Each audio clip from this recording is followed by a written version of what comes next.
Yeah, this is a tough, thing. I think a lot of organizations struggle with this. And I'm gonna tell you something that I used to do, and I still do this now as an entrepreneur, but particularly when I was leading nonprofits, there was one particular tactic I would use on a consistent basis. We would not hire folks until contracts were signed, and it's for the reasons you talked about. Because until contracts are signed, or some sort of major industry standard commitment has been made, we are at risk. And because we're in an industry that already doesn't pay that great, and people put at risk careers to leave their job, put in 2 week notice to come with you, find out things don't work out, they then have to go back to where they left. That can be tough, and it can certainly get around in terms of your organization's hiring practices and how it can sour opinions about you. So something that I would do, typically I would do once we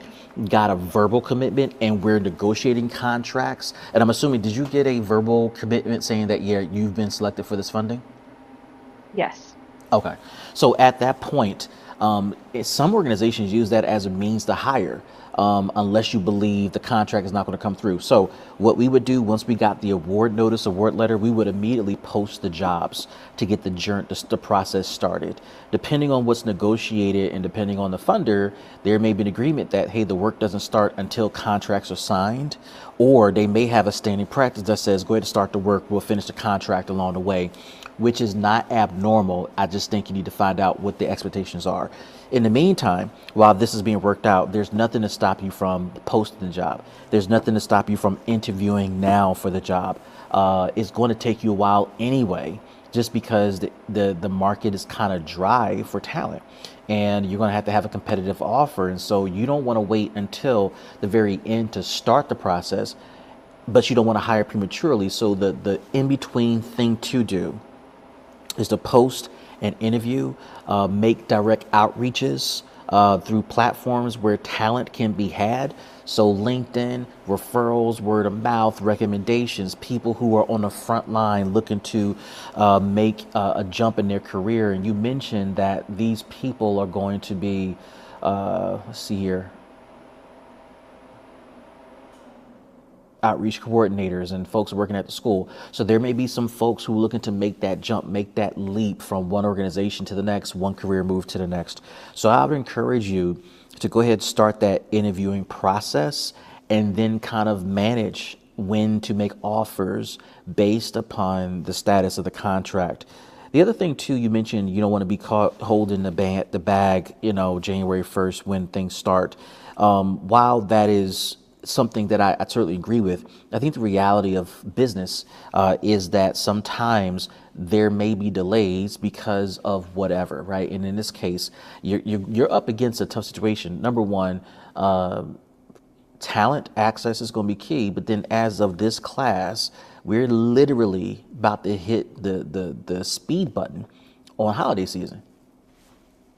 And even if people are looking for a job, they're going to spend that money first and spend the holidays with their families. So really, nothing is going to happen of substance until first, second week of January at best. So you want to give yourself as much of an advantage as you can, posting, interviewing, networking in between holidays, shopping, getting some interviews in. If you get lucky and fortunate to get somebody in the door, awesome sauce. But January 1st, you do want to also, I think, concurrent to the hiring process, manage expectations with your funder, because you're managing the reality of bringing talent in. And you need to make sure your funder has expectations that are appropriate. You also might want to have a backup plan with current staff in the event hiring gets delayed by anything or something that's unforeseen. Something to consider too, great feedback from everybody. When you started talking about the impact of background checks, and I think Rachel, Marianne, Latasha, all you all talked about the backlog, it got me thinking about an alternative strategy here to find talent. Because the background checks are going to be important, background checks, particularly around youth and kids, is going to be important because your staff's going to be going into the school. It might be a good idea to explore how you can possibly hire from the school system in and of itself, or the schools you'll be staffing at. And what I'm thinking about specifically are folks who are on the front line, some of the hall monitors, security guards, folks who are not doing in classroom stuff, some classroom mentors who want to do more of it, but in a different capacity, who've already had a background check recently, who've already been through the ringer in terms of qualifying to be on school grounds, who's already familiar with the students if you're going to hire from the school. That can be super effective. In addition, most schools may have a PTO organization. So that means some parents who currently volunteer but don't want a full-time job, but may take a part-time job just to be in the school with and near their kids to continue to serve and make connections, they may be available as well because they already show up on a regular basis as volunteers. And depending on the school, they may have had to already do a background check, so that kind of solves that problem. So then if that's an option, you either want to work directly with principals at the schools that you're going to be staffing and or the HR department of the school system to kind of figure out how you can possibly hire some staff and this is another strategy too. Maybe some staff don't want to leave their school district job, but you have dollars to hire them part-time. So maybe you can staff a hall monitor part-time for this project to stay at their school to work a different job for you while still maintaining the other job, therefore solving multiple problems for three groups. You get a person already familiar with the school and you get to bypass this delay. The school district who can't really pay more for each position has a happy worker, and then the worker gets full-time hours if they want it, right? And doesn't have to change jobs, but has another income source. The cool thing about that idea, Rachel, too, I love how you talked about Boys and Girls Clubs, I would say YMCAs, YWCAs, other national chains or community youth serving groups near the school. That strategy is winning. And I want to add this to what Rachel said, Lee. If you're going to approach these staffers, you might as well do it through the front door. All right.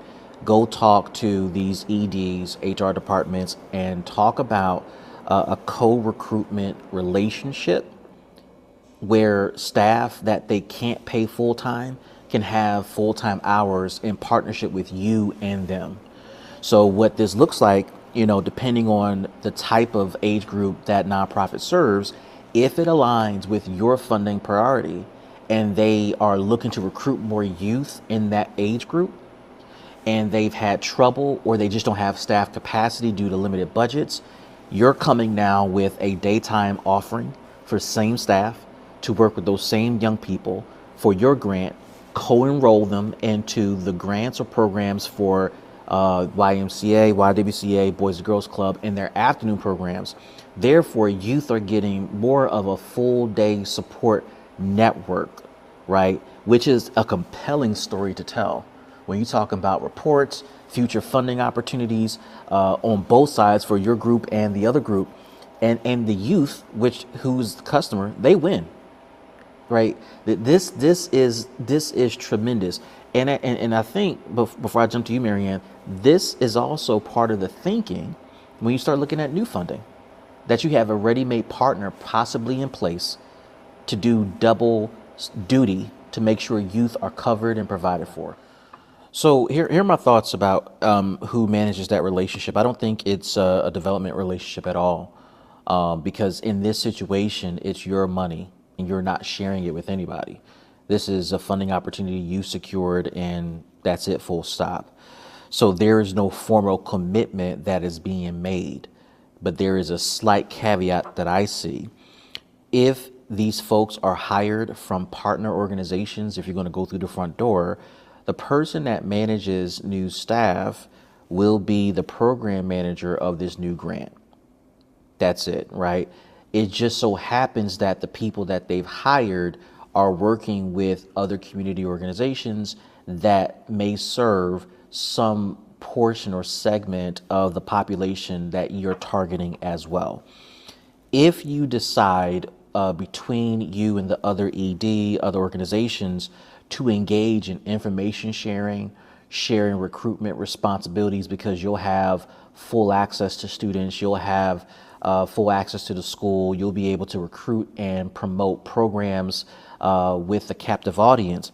That may become formal. It doesn't have to, but if you all start sharing data, and you'll be the lead here, you would probably have to decide if you want to do that, right? And what's the extent of that? So that, in my view, is the extent of the formality. The other part of this too, none of this falls under you either. But one thing you do want to be mindful of is you will be responsible for the B2B relationships with these organizations. So ED to ED relationship, because some EDs may be weary of working with others for whatever reason. Some may have competed for the dollars you got, or, you know, they may be jealous, and so they might not be the best partner. And I think you need to fill that out. But ultimately, to keep the flow of staff, you're going to have to continue to massage that, because even though we're saying this in this classroom environment and these ideas sound absolutely amazing, the reality in the real world is that some ED is going to hear this and say, you're going to try to steal my staff. And they're not going to see it through the lens of staff sharing, resource sharing, expanding the income capacity of staff without them having to get new jobs or upskill is consistent with their role. They're not going to hear the perspective of, well, you don't have to raise new money to, you know, give Timmy a raise or give him a larger salary, because I know it's been a struggle. We can just partner together. They're not going to hear that. Some are going to hear, you're taking what I've worked hard for. So your job in a less formal way is to manage that B2B relationship with the right folks. And this may mean that some groups may not be the right fit for what you're trying to do. And it's okay. But it does, you know, mean that when you find a group that is the right fit, go all in, right? Because it can pay off dividends in terms of finding the staff you're looking for and building this program ops that you're looking to build. Yeah. So what I'm referring to specifically, I don't know if I said it yet in the lectures, and I'm sure I might have said it in previous courses, but you will hear me talk about this idea that if your nonprofit's going to launch a for-profit venture, which you can do, it is important for you to launch a for-profit venture within the competency or skill level of your organization. So if you have a youth servant organization, but you're going to randomly launch a cupcake sale business, that makes absolutely no sense, right? Because no one within the organization, in theory, has a background in baking cupcakes at mass and selling cupcakes, right? But if you're going to try to monetize what you do, particularly, let's say for the sake of argument, youth services, it makes a whole lot of sense that you look at the competencies that emanate from that type of work. Well, for example, you work with youth, so you likely have a very strong social work, case management, counseling, coaching background in the organization as a whole. You have experience developing curriculum. You have experience mentoring. You have experience recruiting. You have experience teaching. You have experience designing, developing programs. You have experience doing community canvassing and survey analysis and data collection and data management. These are things that your organization likely does on a day-to-day basis with its grant-funded programs. So what most organizations do, or the way they think about it, unfortunately, is that they do these 10 things well, but they decide to go outside the box of their competency and launch a car wash business, a cupcake sale business, a restaurant. Now, the caveat is, if that's intentional and you're seeking to develop the skill associated with the launch of that separate business so that it can benefit your clientele, that is different, right? But just understand, even when intentional, that can deter a lot of people from moving forward and supporting the idea. That will take a lot of, that's a large learning curve to learn that new type of work. And so what I'm teaching is that to lower the learning curve, to increase the speed and acceleration of launching something that's relevant, look at what you do well. Look at what your organization does well today. And this is a collective thing, not just the ED, not just a select few. What do you all do well every day, and how do you monetize that? It may show up, again, look at the 10 things I listed. It may show up that you may offer consultative services to others. It may show up as a partnership with other groups as a for-profit entity. So for example, we were talking about you hiring potentially social workers to work in your program. What would it look like if you got a referral fee from every social worker or therapist you made a reference to, a referral to, who has a skill and a business interest in serving your clientele? It may look like you packaging the philosophy of your program design elements and selling it around the region or around the state or around the country, teaching other organizations who do what you do or who want to learn what you're doing, and teaching them how to do what you do and certifying them, right? That makes a whole lot of sense because you do this every day. You're not only packaging and selling these things, but watch this. You're getting better because you're a daily practitioner. So that means you're refining the work. You're refining the craft. Every time your staff walks in, logs in, calls a youth, emails a youth, texts a youth, recruits a youth, serves a youth, works with the parents, works with schools, you're refining the work. It's a daily thing. But now when you throw this random wrench into the mix of a cupcake business, that's a whole new learning curve that is so outside of the beaten path of the core competency of the organization. So when we talk about a social venture, the concept should be that you're launching a for-profit venture you can compete with in the open market that's consistent with the everyday knowledge and skill of your organization and your team. Yeah, that piece is very essential to organizational sustainability. And some of you may have heard things from your attorneys and accountants about unrelated business income, because you're looking to launch something that's not related to the mission of the organization. And this is where that comes from, where you're doing things that just doesn't make logical sense, and then it doesn't make legal sense because it can be a resource drain on the organization and it can threaten